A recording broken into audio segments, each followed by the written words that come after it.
Assalamualaikum warahmatullahi wabarakatuh. Alhamdulillahi wa kafa, wa salatan wa salaman ala abdihil mustafa wa ala alihi wa sahbihi wa man iqtafa. Allahumma salli ala Muhammadin abdika wa rasulika nabiyil ummi wa ala alihi wa ashabihi wa man tabi'ahum bi ihsanin ila yaumiddin, amma ba'du. Alhamdulillah, Allah Subhanahu wa ta'ala memberikan taufiknya serta memberikan hidayahnya kepada kita. Kalau bukan karena hidayah dan taufiknya, kita tidak bisa hadir melaksanakan sholat subuh berjamaah di pagi hari ini. Kalau bukan karena taufik dan hidayahnya, kita juga tidak bisa terhindar dari dosa dan maksiat. Semuanya karena Allah, karena kasih sayang Allah, karena izin Allah, dan karena bimbingan dari Allah. Maka ini berarti bahwa kita ini tidak ada apa-apanya, bahwa kita ini adalah hamba Allah, bahwa kita ini adalah sepantasnya taat dan patuh kepada Allah Subhanahu wa ta'ala. Jemaah sekalian yang dimuliakan oleh Allah Subhanahu wa ta'ala, tema kita pada hari ini adalah alamatu qabulil amal. Tanda-tanda amal kita diterima oleh Allah Subhanahu wa ta'ala. Kalau kita mendapatkan kesempatan untuk taat, itu hebat, luar biasa, tapi masih belum sempurna. Kalau belum mendapatkan qabulul amal, diterimanya amal ibadah kita. Sebab betapa banyak orang beramal, betapa banyak orang qiyamul lail. Dalam hadis dikatakan, wa kam min qa'imin laisa lahu min qiyamihi illa an-nasab wat ta'ab wal masyaqqah. Berapa banyak orang yang melakukan qiyamul lail tapi tidak dapat apa-apa kecuali letih, ngantuk, capek. Wa kam min sha'imin laisa lahu hazzun min siyamihi illa al-ju'a wal 'atas. Banyak juga orang yang puasa tapi tidak dapat apa-apa dari puasanya kecuali lapar dan dahaga. Kenapa seperti itu? Karena belum tentu semua amal yang kita lakukan akan diterima oleh Allah Subhanahu wa ta'ala. Amal itu akan diterima oleh Allah apabila sudah memenuhi standar, apabila sudah memenuhi syarat. Kalau tidak memenuhi syarat dan kalau tidak memenuhi standar, maka tidak akan diterima oleh Allah Subhanahu wa ta'ala. Bapak Ibu sekalian, ya, setelah kita melakukan taat, setelah kita melakukan ibadah, mungkin haji, umrah, puasa, salat, sedekah, ya, maka kita mendengarkan dulu apa kata Imam Ali radhiyallahu anhu, laita sya'ri minal maqbul fanuhanni. Seandainya amal ibadah kita itu diterima oleh Allah, maka kami akan mengucapkan selamat kepada Anda. Selamat. Kami akan ucapkan selamat. Kami akan ucapkan selamat, sukses. Ya. Kenapa? Karena sudah diterima Allah amal. Dan barang siapa yang tidak diterima oleh Allah amalnya, maka kami pengen datang ke rumahnya untuk menyampaikan takziah. Kenapa? Karena kalau tidak diterima amal ibadah kita, itulah musibatul kubra, musibah yang paling besar di dalam hidup ini. Kalau sudah diterima Allah amal kita, maka kita sudah mendapatkan segala-galanya. Kecil pun amal itu, sepele pun amal itu, kalau diterima oleh Allah, ya, menjadi luar biasa. Contohnya adalah seorang wanita pelacur yang menemukan seekor anjing menjulurkan lidahnya, ya kan? Lalu dia mengambil air dan memberi minum anjing ini. Setelah dia memberi minum, fasyakarallahu laha faghafara laha wa adkhalaha jannah. Allah berterima kasih kepada wanita ini, dan Allah mengampunkan dosa wanita ini, dan Allah pun memasukkan wanita pelacur ini ke dalam surga. Amalannya sepele, amalannya kecil. Bayangkan hanya memberi minum seekor anjing najis mughallazah, kemudian dilakukan oleh seorang wanita pelacur. Tapi ibadah yang dilakukan oleh wanita ini memenuhi syarat. Syarat yang pertama adalah ikhlas, tulus. Dia memberikan minum kepada seekor anjing ini karena dorongan kasih sayang, tidak mengharapkan pujian, tidak mengharapkan sanjungan, tapi hanya karena kasihan melihat seekor binatang, walaupun binatang ini adalah najis mughallazah. Dan di dalam hadis qudsi dikatakan, irhamu man fil ard yarhamukum man fis sama. Sayangilah yang di bumi, maka kamu akan disayangi yang di langit. Tapi sebaliknya Bapak Ibu, nanti yang pertama kali ditanya di akhirat ada 3 golongan. Yang pertama, ahli qiraatil Qur'an, orang yang qari. Kemudian ditanya Allah di hari kiamat nanti, hamba ini mengatakan, ya Allah, aku baca Quran siang malam, pagi sore, hanya untuk mendapatkan ridhamu. Apa kata Allah? Kadzabta, engkau pembohong. Engkau membaca Al-Quran supaya dikatakan engkau qari, supaya dipuji orang, supaya disanjung orang. Mintalah pahalamu kepada mereka, kepada orang-orang itu, kata Allah. Yang kedua adalah mujahid. Mujahid, pejuang yang mati dalam pertempuran. Kemudian dia nanti di hari kiamat mengatakan, ya Allah, aku sudah membela agamamu, aku sudah berdarah-darah membela agamamu. Tapi kata Allah, apa kadzabta, engkau bohong. Engkau berperang hanya untuk mendapatkan ghanimah, ingin dikatakan pahlawan, ingin dikatakan pejuang. Mintalah pahalamu dari mereka. Yang ketiga adalah orang yang dermawan, yang sudah menolong orang, membantu orang, ya, memberikan kebutuhan orang-orang yang susah.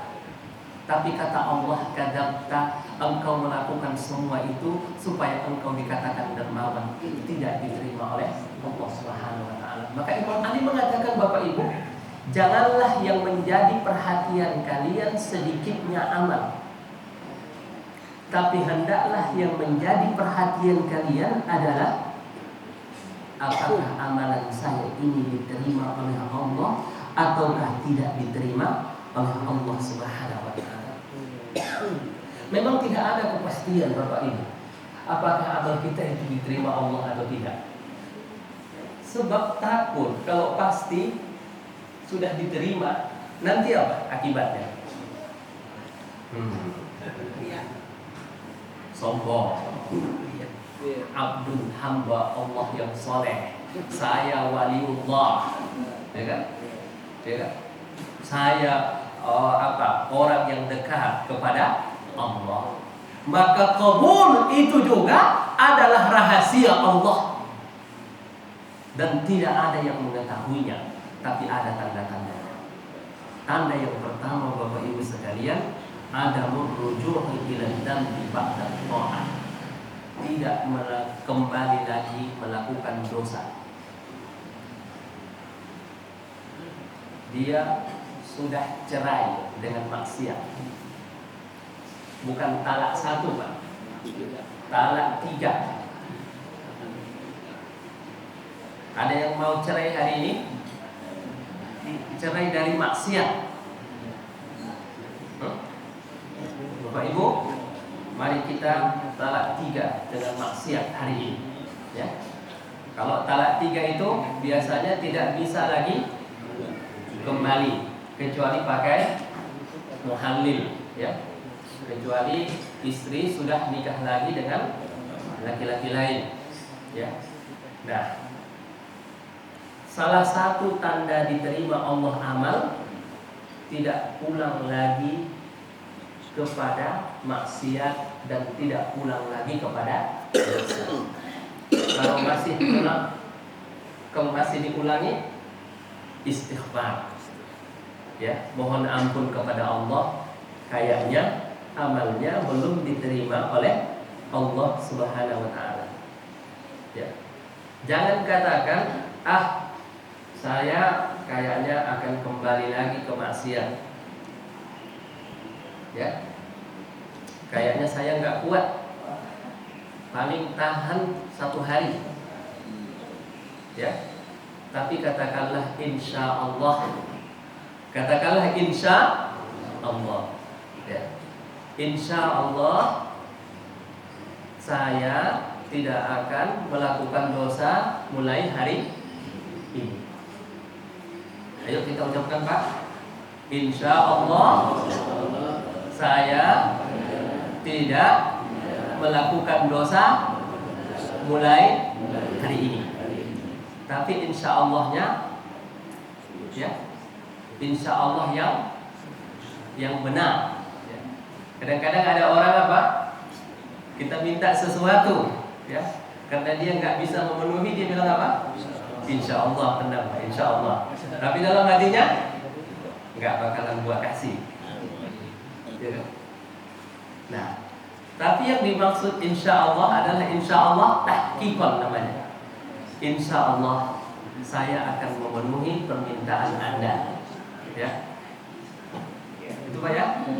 Insya Allah. Jadi insya Allahnya insya Allah yang benar, bukan insya Allah karena berniat tidak memenuhi, tapi insya Allah yang berniat untuk memenuhi.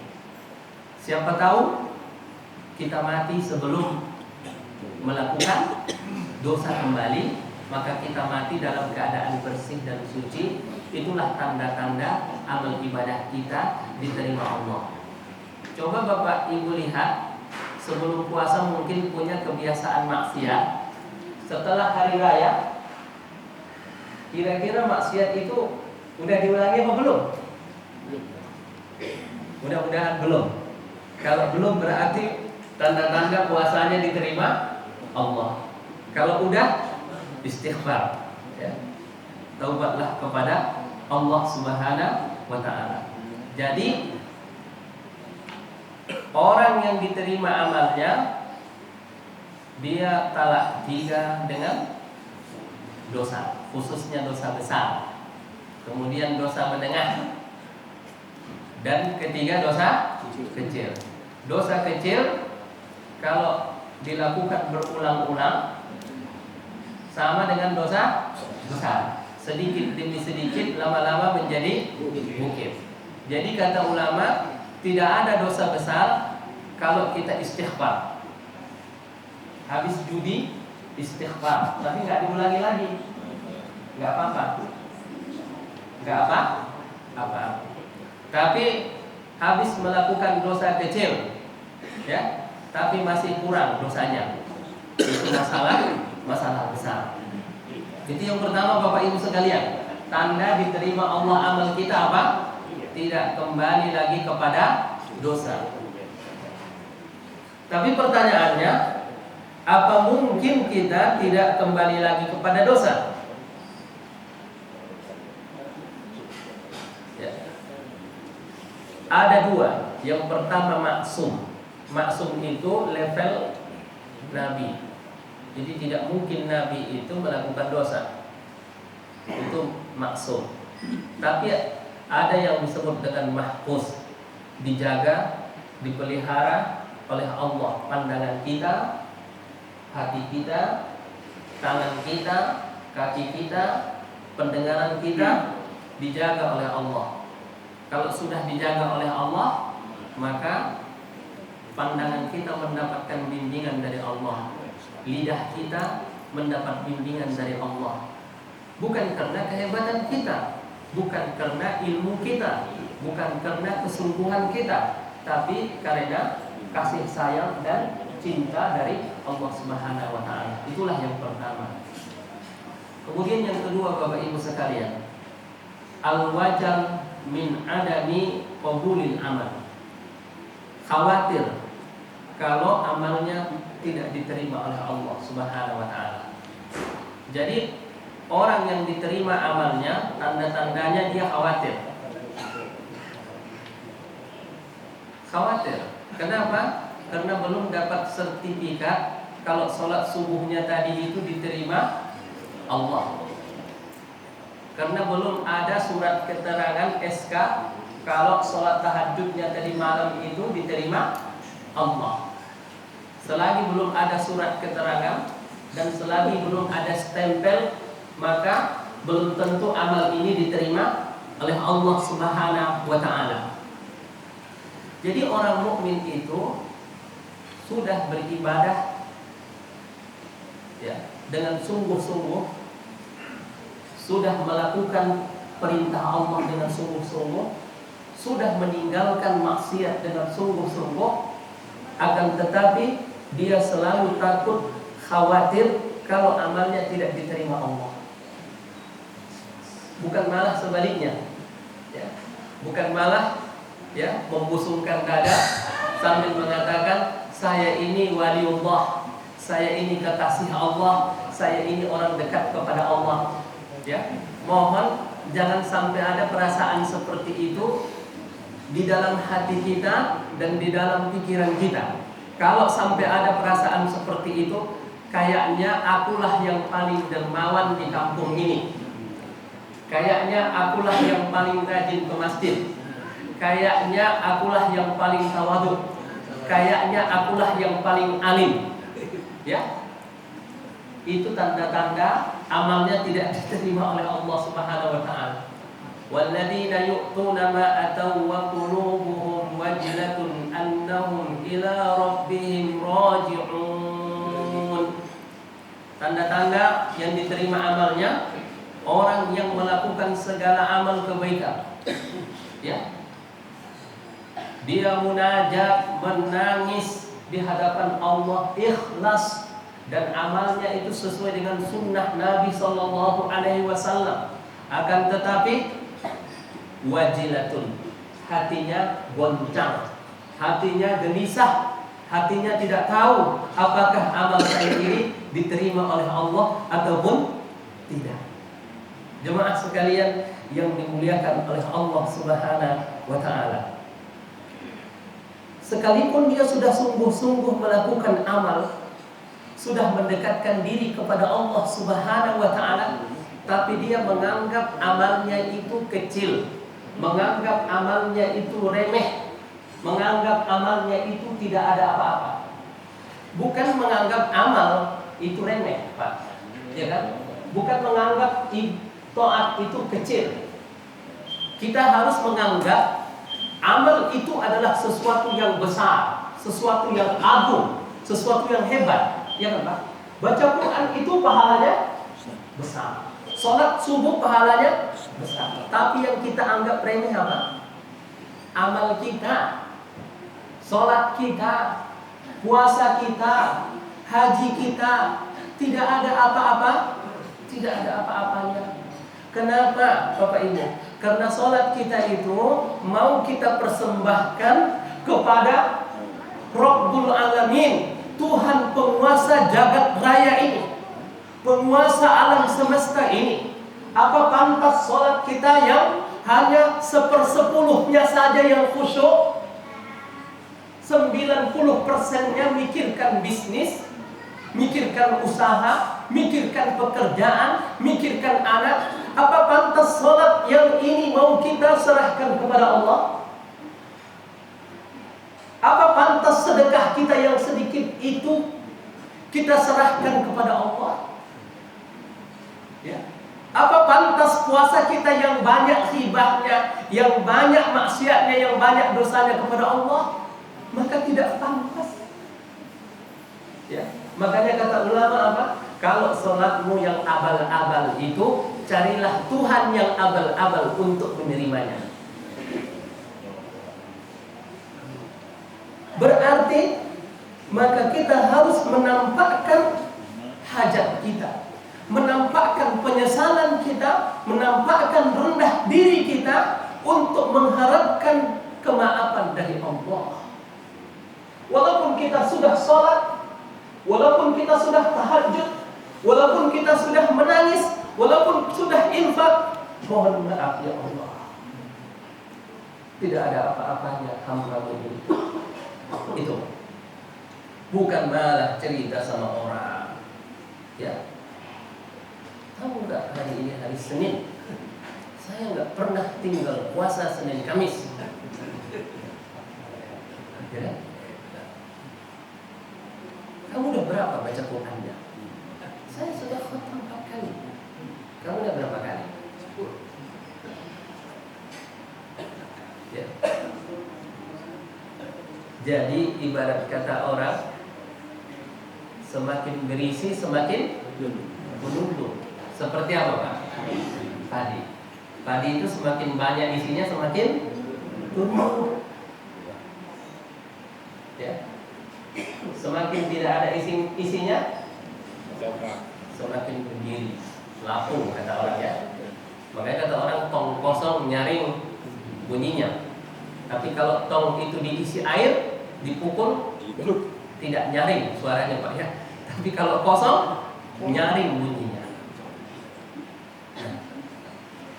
Jadi orang mukmin tidak merasa bangga dengan sedekahnya, dengan ibadahnya, dengan infaknya, dengan sholatnya, dengan puasanya, dan tidak tertipu. Orang yang bangga itu adalah orang yang tertipu, ya kan? Bagaimana tidak tertipu? Ya, dia sholat itu, ya, pakai apa Pak? Sholat, pakai badan kita ini sholat kan? Badan ini milik siapa? Pikiran ini milik siapa? Hati ini milik siapa? Lidah ini milik siapa? Berarti orang yang membanggakan sholatnya adalah orang yang tidak tahu diri.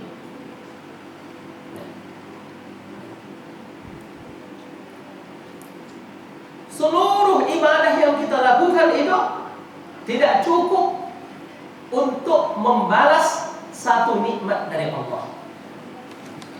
Jadi rahasianya gini Pak, ibadah itu tujuannya menjadikan kita tuh tawadhu. Tapi bukan tawadhu yang dibuat-buat. Ya. Ada orang nunduk-nunduk gitu. Ya. Tapi sombong. Ya. Ada orang ya menampakkan rendah diri tapi niatnya bukan untuk mendekatkan diri kepada Allah Subhanahu wa taala. Oleh karena itu Bapak Ibu sekalian, bagaimana caranya agar kita bisa menganggap amal ibadah kita itu kecil? Bukan amal itu kecil Pak ya, beda. Menganggap amal itu kecil tidak boleh, ya kan? Menganggap sholat itu kecil tidak boleh. Menganggap baca Quran itu kecil tidak boleh. Menganggap puasa itu kecil tidak boleh, karena pahalanya luar biasa.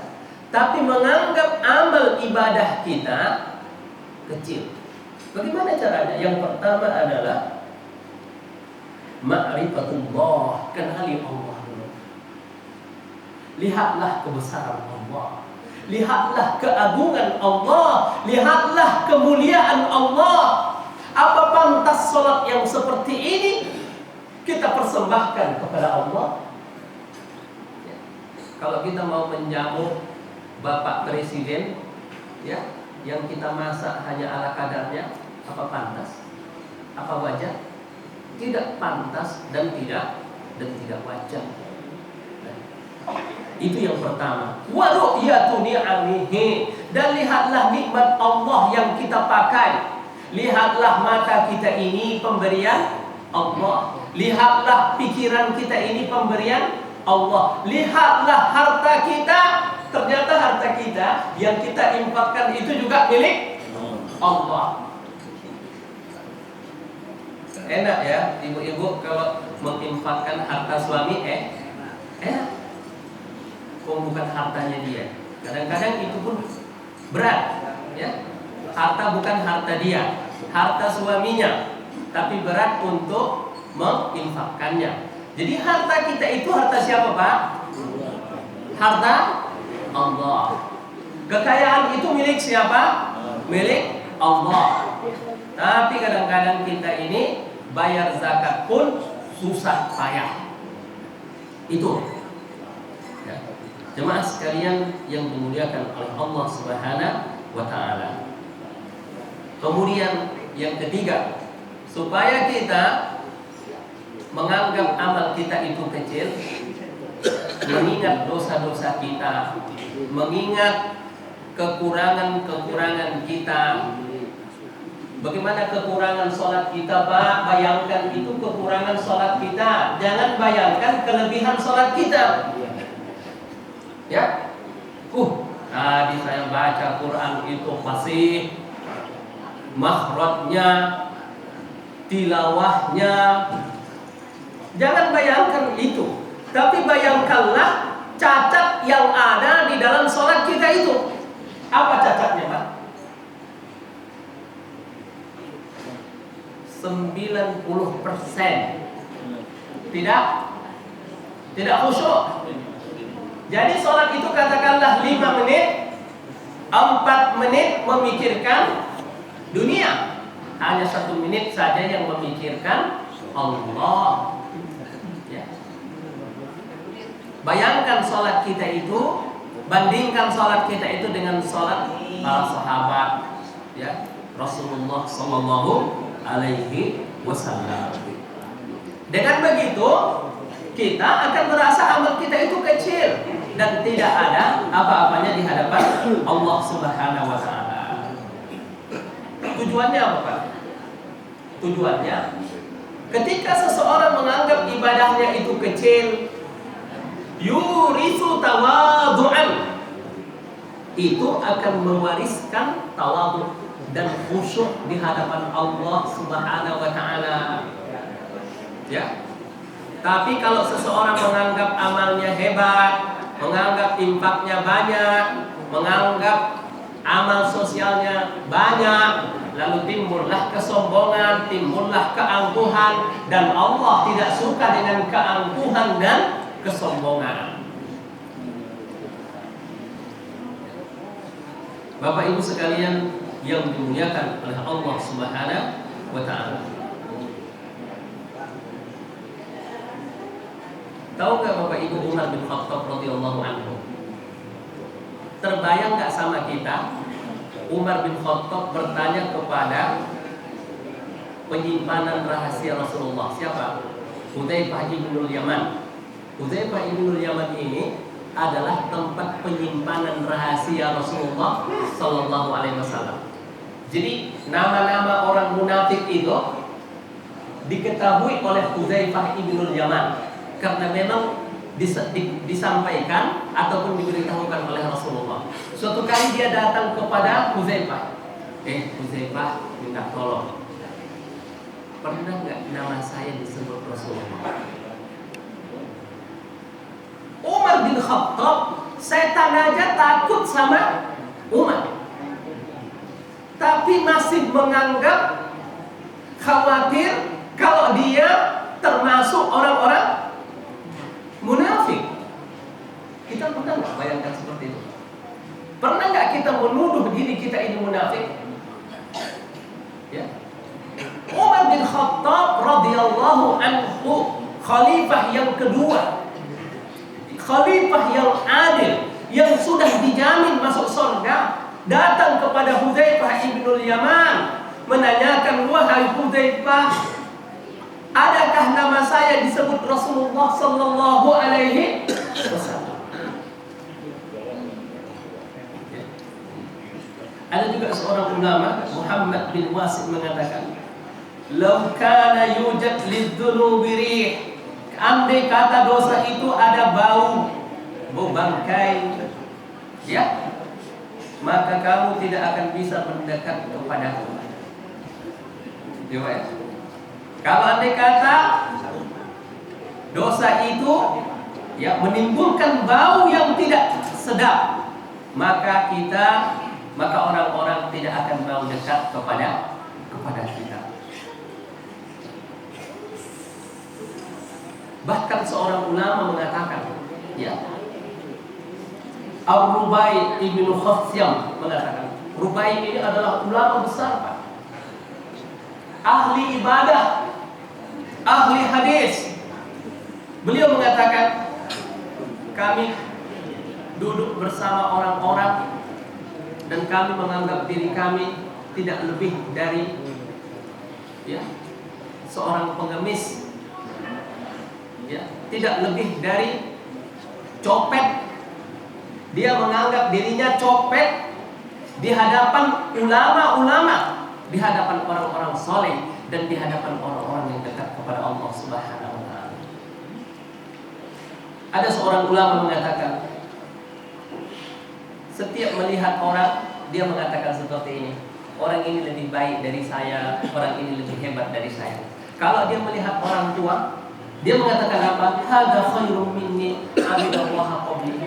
Orang tua ini lebih baik dari saya karena dia lebih menyembah Allah ketimbang saya. Saya belum lahir aja, bapak ini sudah sholat ke masjid, sudah menyembah Allah, saya juga belum ada apa-apa. Dan ketika melihat orang anak muda, dia mengatakan hadza khairum minni. Anak muda ini juga lebih baik dari saya. Kenapa? Irtakabtu minadz dzunub. Dosa saya lebih banyak dari dosanya. Makanya anak kecil, Pak, jangan dimarahi loh. Ya. Kalau dia lompat-lompat, main-main di masjid, jangan dibentak. Dia belum ada dosanya. Dia itu waliullah, kekasih Allah. Kita ini gak ada apa-apanya kita itu di hadapan anak kecil.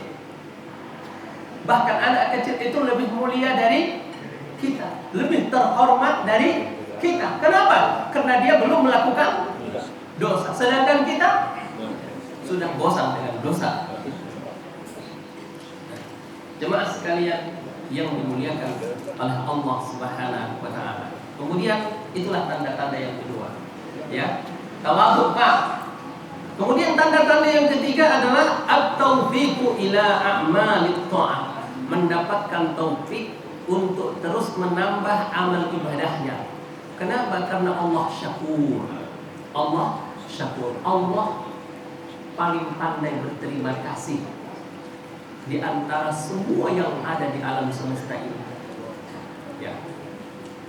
Makanya Allah pun mengajarkan kepada kita untuk selalu berterima kasih kepada orang. Ya. Siapa yang berbuat baik kepada kamu, maka ucapkanlah terima kasih sekurang-kurangnya.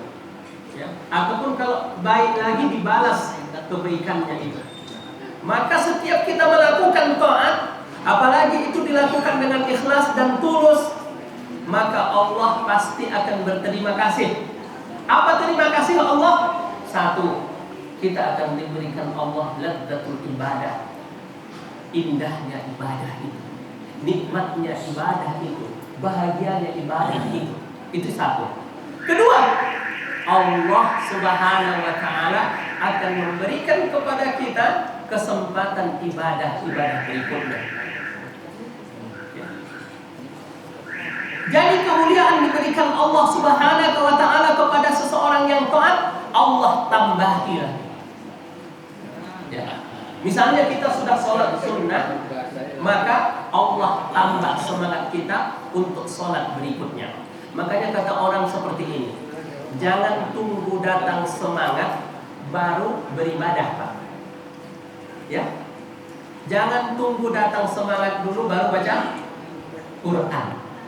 Jangan tunggu datang semangat dulu baru infak.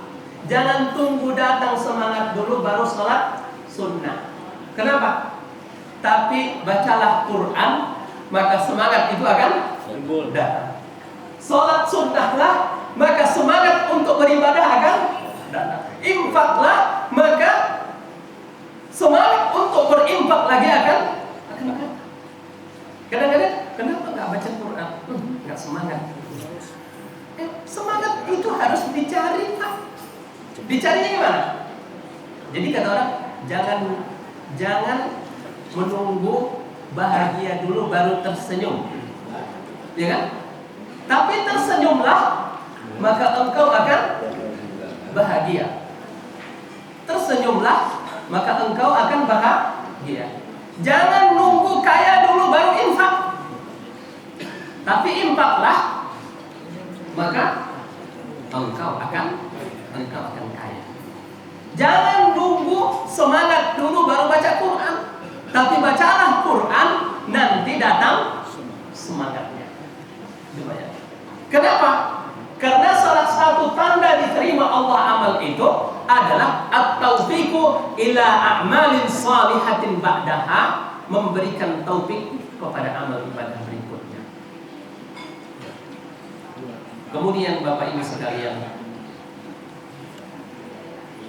tanda yang keempat, hubbut ta'ah wa kurhul maksiyah, menyenangi taat itu dan membenci dosa dan maksiat adalah tanda-tanda diterima Allah.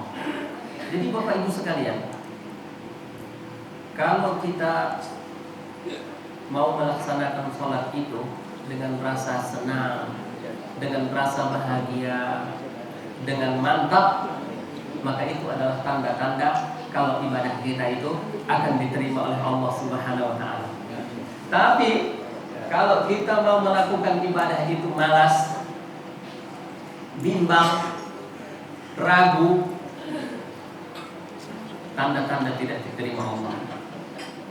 Sebab Allah mengatakan seperti ini, menggambarkan ibadahnya orang munafik ataupun sholatnya orang munafik. Wa idza qamu ila sholati qamu kusala. Apabila mereka menegakkan sholat, maka mereka menegakkan sholat itu dengan malas. Ini cerita ibadahnya orang munafik, dan ibadah orang munafik itu tidak diterima Allah. Jadi tanda-tanda diterima Allah amal itu apabila dilakukan dengan semangat, rasa cinta, rasa senang, rasa bahagia.